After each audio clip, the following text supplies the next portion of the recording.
Hi, this is Abhishek, and I am from Team Postcard. You can reach out to me on my Facebook, on Twitter, and most importantly, you can visit Postcard page, or you can directly get attached with postcard.news website. सबसे पहली बात, आज video बनाने का objective ही यही है। जो demonetisation 8 नवंबर को हुआ है, उसके बाद जो र्यूमर्स फैलाए जा रहे हैं व्हाट्सएप पे, फेसबुक पे, सोशल मीडिया पे और मेन स्ट्रीम मीडिया के द्वारा। फेसबुक पे आप देखोगे कि बहुत सारे वेबसाइट चलते हैं, जैसे लॉजिकल इंडियन है, इंडिया टाइम्स है, द वायर है या पोस्टकार्ड ही है।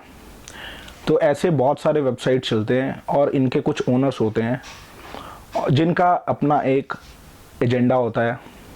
अगर एजेंडा जर्नलिज्म का नहीं है और अगर एजेंडा विदाउट जर्नलिज्म या वेस्टेड इंटरेस्ट का है, तो वो प्लेटफॉर्म मिसयूज हो जाता है। अब कॉमन मैन के पास ये टाइम नहीं है कि वो ये सोचे कि कौन किसका ओनर है, किसके पास क्या एजेंडा है। वो सीधा पढ़ता है और आप पे एक साइकोलॉजिकल इम्पैक्ट पड़ता है, because you read the news and then that news create something in your mind. Ask question from your self. आप जैसे for an example, India Times ने एक आर्टिकल निकाला कि एक स्टूडेंट ने फीस नहीं भर पाया डिमोनेटाइजेशन के चक्कर में, उसने फांसी लगा ली। या एक बूढ़े को अस्पताल में दवाई नहीं मिली, उसने फांसी लगा ली, वो मर गए। तो वो सारे रीजंस वो डिमोनेटाइजेशन से अटैच कर दिए, आपको बता रहे। वो डेली लेट्स से 10 आर्टिकल्स वो निकालते हैं। तो आप भी ये सोचने लग जाते हो, हाँ यार डिमोनेटाइजेशन से इतने लोग मरने लग जाते हैं। आप ये भूल जाते हो कि मरने के बहुत सारे और भी रीजंस होते हैं। आपके मन में ये बैठ जाता है कि there is only one reason, demonetization, and this is the reason, that's why the people are dying. बहुत सारे पॉलिटिकल एजेंडा भी होते हैं, जैसे कांग्रेस है, बीजेपी पॉलिटिकल पार्टी है, आप पॉलिटिकल पार्टी है, समाजवादी पार्टी पॉलिटिकल पार्टी है। Everyone is a political party and have their agenda. अब आप है, आप बनी ही इस बात पर थी कि वो एंटी करप्शन काम करेगी, एंटी करप्शन के खिलाफ वो स्टेप्स लेगी। दिल्ली में, मैं रहता हूँ दिल्ली में, अभी तक तो कोई स्टेप्स आए नहीं उधर से। बहुत सारी बातें थी, लोकायुक्त था, स्वराज था, वो सब बात हटा दो। तो बेसिक उनकी जो पिलर्स थे जिसके ऊपर आप बनी थी, वो बेसिकली हिल गई because of demonetisation, because someone else has did anti corruption step, has taken anti corruption step and that shaken that party. तो उनकी जो आईटी सेल है, जो बाकी पार्टियों की आईटी सेल है, they are shattered and they are feeling like कि अब हम क्या करें बीजेपी को रोकने के लिए या किसी को भी रोकने के लिए। Irrespective of party, any decision taken by government for the benefit of the nation must be welcomed. But ये इन पार्टियों को कौन समझाए? जैसे इन्होंने करना क्या शुरू किया, इन्होंने व्हाट्सएप पे, फेसबुक पे, वेबसाइट्स के थ्रू, मेन स्ट्रीम मीडिया के थ्रू बीजेपी वाले ने अपना र्यूमर फैलाया, आम आदमी पार्टी ने 100 टाइम्स मोर र्यूमर फैलाया। बीजेपी ने पॉजिटिव र्यूमर फैलाया। पॉजिटिव र्यूमर का क्या मतलब होता है कि र्यूमर नहीं, I am using the wrong word, you can say कि पॉजिटिवली उसको एडवर्टाइज किया कि we have did this step demonetisation.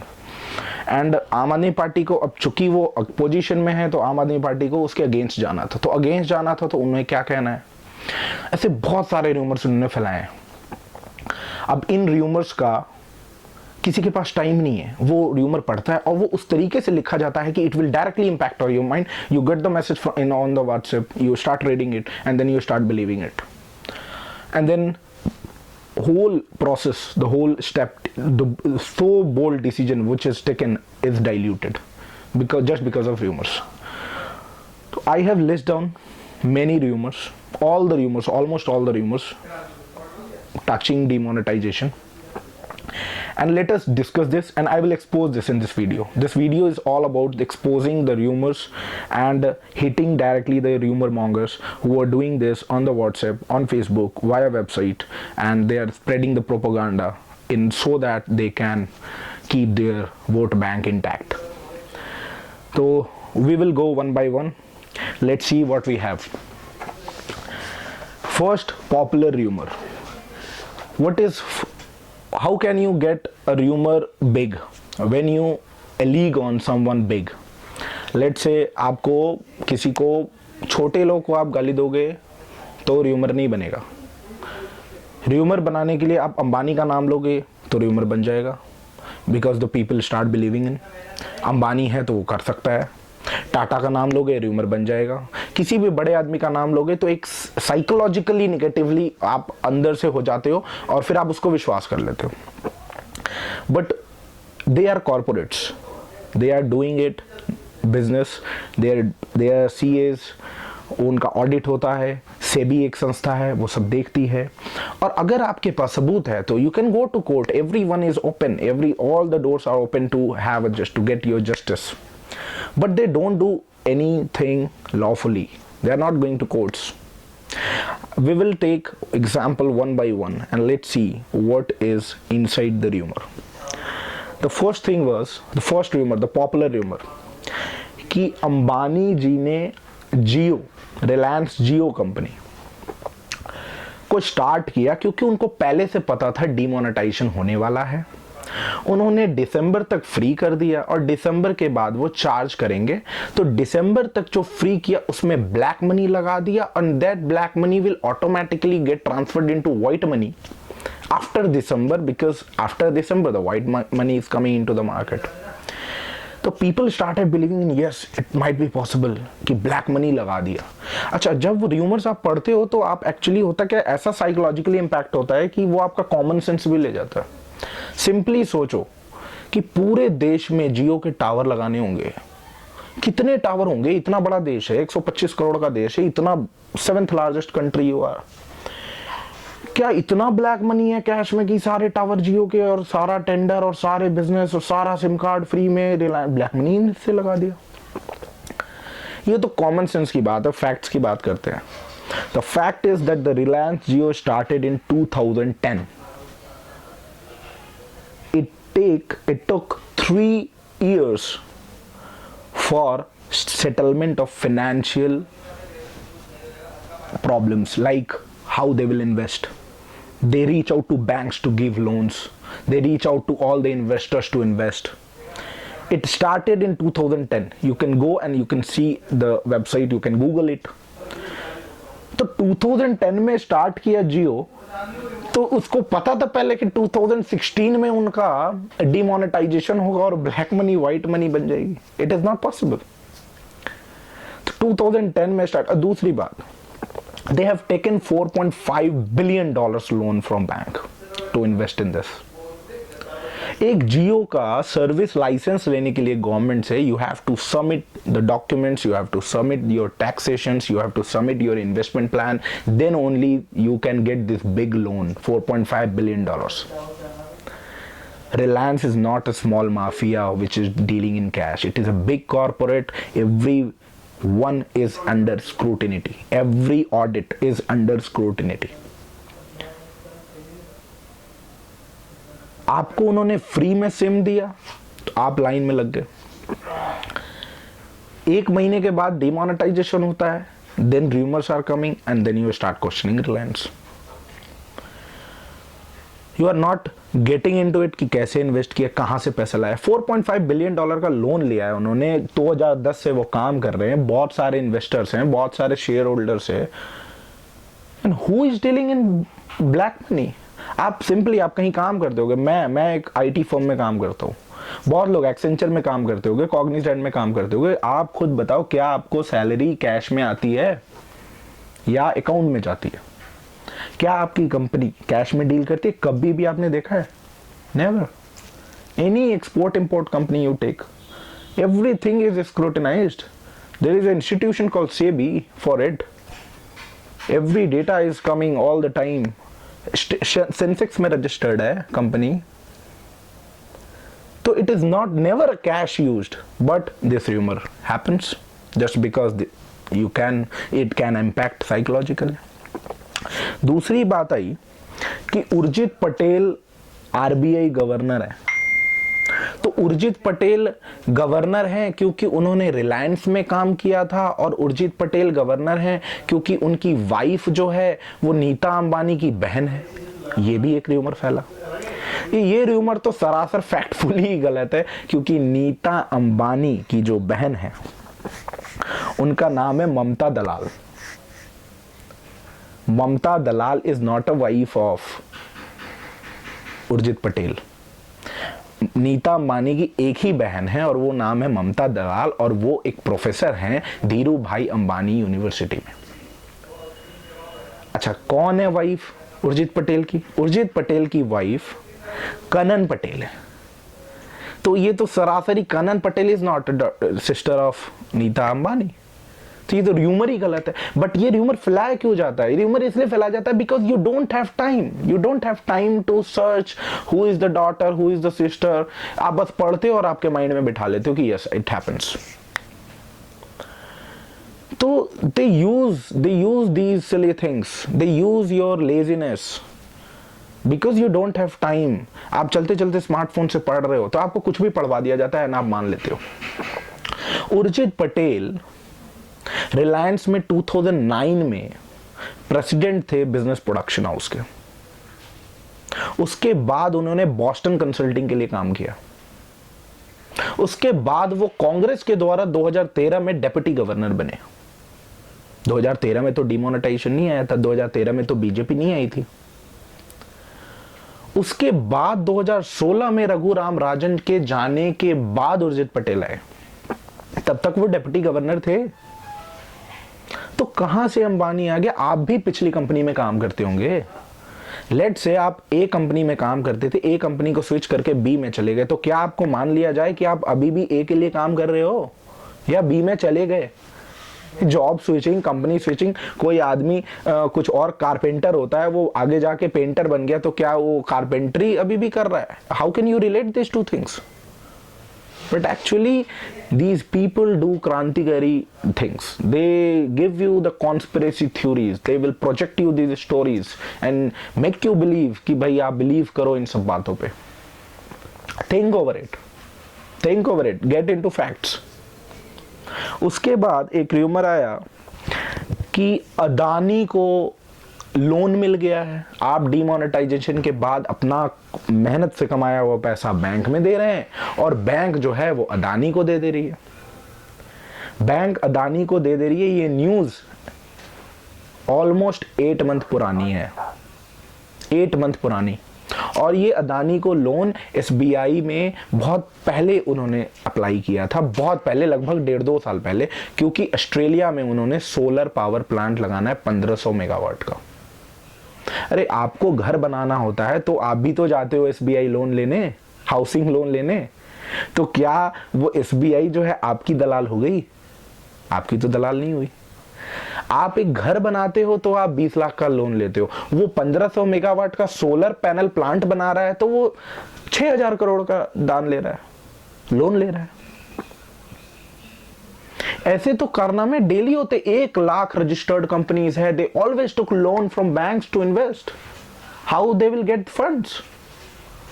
सारे बैंक्स, आपका शेयर्स होते हैं, इन्वेस्टर्स होते हैं, फॉरेन इन्वेस्टर्स होते हैं, तो पैसे तो कहीं से मिलेंगे।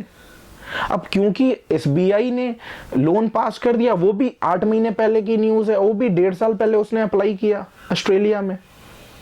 उसके ऊपर आप लोग उसको कनेक्ट कर दिया आपने डिमोनेटाइजेशन से और बोल दिया उसको दान दे दिया। आपका पैसा तो आपके बैंक से गायब थोड़ी ना हो गया, आपके पैसा तो आपके बैंक में ही है। आपने 600 रुपए बैंक में जमा किए, तो क्या अदानी ने आपके 600 में से 500 ले गया क्या? वो तो बैंकिंग सिस्टम है, to grant loan, to take deposit, to give credit. It happens. तो think over it, don't believe in these rumors।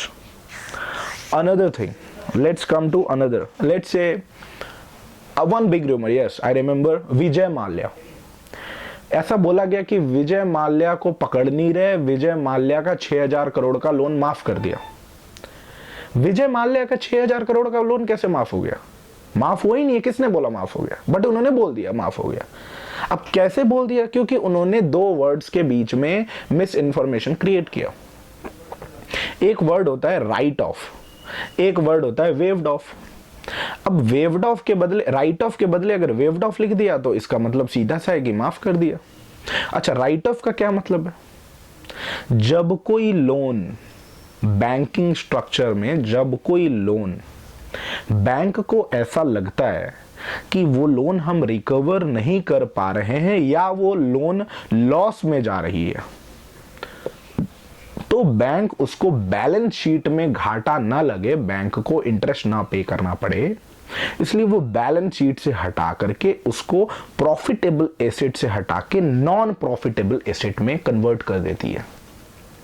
तो उसको कहा जाता है एनपीए, कि भाई इस एसेट से, ये जो हमने इन्वेस्टमेंट किया था, ये जो हमने लोन दिया था, इससे कुछ प्रॉफिट नहीं आ रहा, ये नॉन प्रॉफिटेबल हो गया है। तो जब वो बैलेंस शीट से हटता है तो इस प्रोसेस को कहा जाता है राइट ऑफ।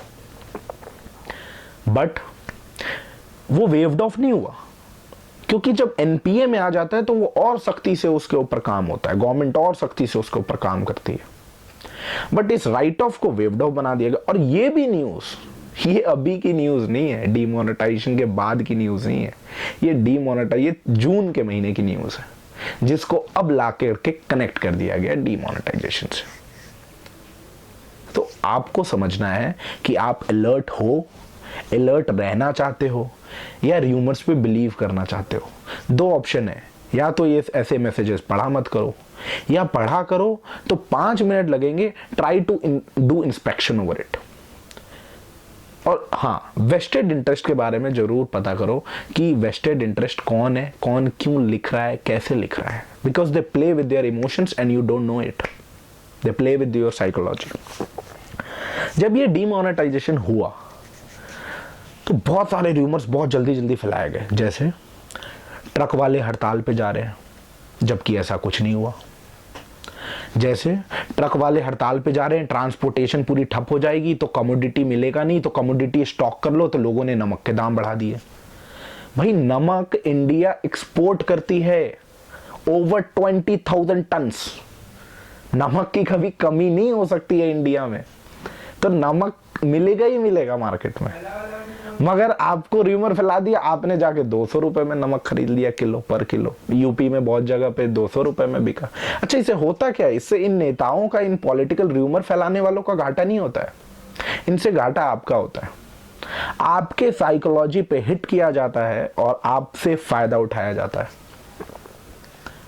आप शांत रहोगे, न्यूज को अच्छे से पढ़ोगे तो आप र्यूमर्स के ट्रैप में नहीं फंसोगे, वरना आप 200 रुपए नमक खरीद के आ जाओगे और अपना घाटा करवा लोगे। और नमक खरीद के भी जा रहे हो तो आप क्विंटल क्विंटल खरीद के जा रहे हो, क्यों भाई? क्योंकि ट्रांसपोर्टेशन बंद होने वाली है। आप कॉमन सेंस नहीं अप्लाई कर रहे कि इतने बड़े देश में ट्रांसपोर्टेशन बंद कैसे हो जाएगी। भाई हो ही नहीं सकती, गवर्नमेंट का कोई नोटिस नहीं आया, कोई नोटिफिकेशन नहीं, उन्होंने एक फोटोशॉप कर करके एक भेज दिया मैसेज, आपने बिलीव कर लिया। और एक र्यूमर है कि नोट के ऊपर र्यूमर है, जैसे 2000 का नोट है तो कुछ बीजेपी की तरफ से भी र्यूमर उठते हैं। पहले ये उठा कि 2000 के नोट में नैनो चिप लगी हुई है तो गवर्नमेंट जो है उसको पकड़ लेगी, जबकि ऐसा नहीं था। 2000 का नोट बिल्कुल नॉर्मल नोट था, जैसे पहले नोट होता था।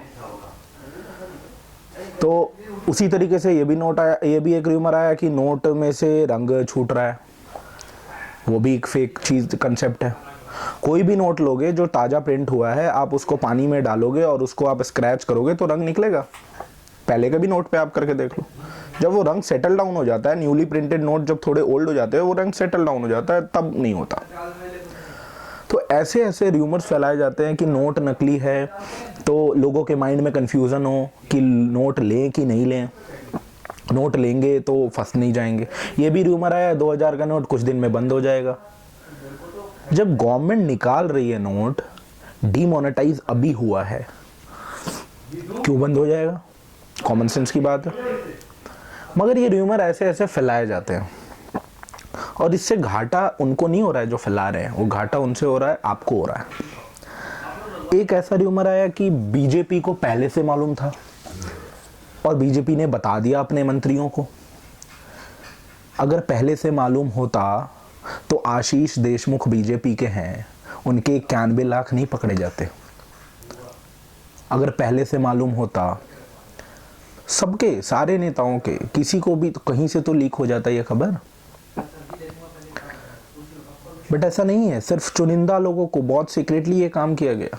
चुनिंदा लोगों को, सिर्फ फाइनेंस मिनिस्टर, आरबीआई के governor Shashikant Das, secretary economic, prime minister, उसके बाद खुद मंत्रियों तक को नहीं पता था कि ये होने वाला है डिमोनेटाइज। जब ये मीटिंग रखी गई उस दिन कैबिनेट की, उस दिन कैबिनेट मीटिंग भी आप अगर पढ़ोगे तो बिल्कुल बंद कमरे में हुई है, और हर बार कैबिनेट मीटिंग में पहले से ही ये क्लियर है प्राइम मिनिस्टर का मोबाइल बाहर होता है। तो ये सीक्रेट मिशन था, ये किसी को नहीं मालूम था, और बीजेपी ने ऐसा हो गया। लोग ये भी बोल देते हैं, गलत एक फोटो निकाल देते हैं कि वो केशव प्रसाद मौर्य की बेटी है, इसके पास बंडल कहाँ से आया, जबकि केशव प्रसाद मौर्य की कोई बेटी ही नहीं है, उनके 2 बेटे हैं। अब यूपी इलेक्शन में केशव प्रसाद मौर्य लड़ रहे हैं तो उनको बदनाम करने के लिए उनके खिलाफ एक प्रोपेगेंडा चला दिया। आरबीआई के एम्प्लॉयज जिन्होंने फोटो खींच करके प्रोफाइल पिक बनाई, उसके प्रोफाइल पिक को यूज करके और उसको फोटोशॉप करके अलग अलग पार्टियों के खिलाफ, बीजेपी के खिलाफ प्रोपेगेंडा चला दिया। तो ऐसे ऐसे पॉलिटिकल र्यूमर्स में मत फंसिए, आप समझिए, फोटो को ही ध्यान से देखिए, आपको पता चल जाएगा कि फोटोशॉप है। आजकल टेक्निक्स आती हैं, वो फोटोशॉप कर देती हैं, आपको लगेगा कि ओरिजिनल पिक है। उसी तरीके से ऐसे बहुत सारे र्यूमर्स, जैसे दिल्ली के शॉपिंग मॉल में लूट मच गई, जबकि वो लूट मची ही नहीं थी। कोई भीड़ में वायलेंस हो गया, जबकि आप खुद लाइन में लग रहे होंगे। आप बता दीजिए कि कितनी शांति से हो रहा है या वायलेंस हो रहा है। हाँ, थोड़ा बहुत जो गुस्सा है वो निकलेगा, बट ये गुस्सा अच्छे के लिए है, आपको समझना पड़ेगा। अच्छा, एक और बात बोली जाती है कि अंबानी क्यों नहीं लाइन में लगा, अमीर लोग क्यों नहीं लाइन में लगे। अरे सब लाइन में लगे हैं। अंबानी क्या पहले लाइन में लगता था क्या बैंक से पैसे निकालने के लिए? उसके स्टाफ निकालते हैं पैसे, कार्ड से वो लोग काम करते हैं। तो ये सब बातें बोली जाती हैं ताकि नेगेटिव सेंटिमेंट क्रिएट हो। और नेगेटिविटी क्यों क्रिएट करना है जब पॉजिटिव काम हो रहा है? तो आप अगर अपोजिशन भी हैं तो आपको साथ आके करना चाहिए, बट ये नहीं कर रहे हैं। ये क्या कर रहे हैं? 28 तारीख को बंद करेंगे ये देश। आपको अगर इन र्यूमर्स के खिलाफ एक्शन लेना है तो आप 28 को बंद को सिक्योरिटी नहीं देंगे। और अगर आपको इस र्यूमर्स में फंसना है और साइकोलॉजिकली अपने आप को ट्रैप्ड रखना है, ये आपका डिसीजन है। और आगे भी बहुत सारे इवेंट होंगे, र्यूमर्स पे मत जाइए। गवर्नमेंट प्रेस कॉन्फ्रेंस करती है, उसको सुनिए। गवर्नमेंट की नोटिफिकेशन स्टैम्प पेपर पे आती है, पूरे गवर्नमेंट के गैजेटेड पेपर पे आती है, उसको पढ़िए। व्हाट्सएप मैसेज पढ़ के गवर्नमेंट के डिसीजन पे माइंड मत बनाइए। And this is what my concluding remarks will be.